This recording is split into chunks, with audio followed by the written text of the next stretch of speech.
నీతి Aayog నివేదికపై media సమావేశంలో CM Chandrababu ఆసక్తికర వ్యాఖ్యలు చేశారు. వైసీపీ 5 ఏళ్ల పాలన వల్ల ఆంధ్రప్రదేశ్ రాష్ట ఆర్థిక పరిస్థితి బీహార్ కంటే కిందకు పడిపోయిందని ఆరోపించారు.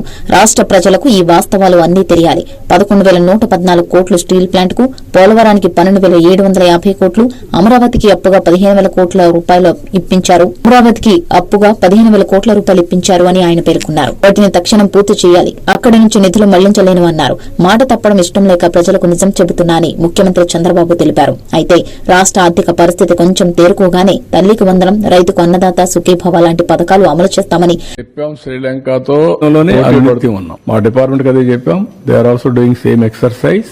ఒక్క నిమిషం కూడా వెయిట్ చేయాలి. నాకు ఫ్లెక్సిబిలిటీ ఉంటే ఇప్పుడే దాని మీద కూడా ప్లాన్ చేసుకున్నాం, వర్కౌట్ చేస్తున్నాం.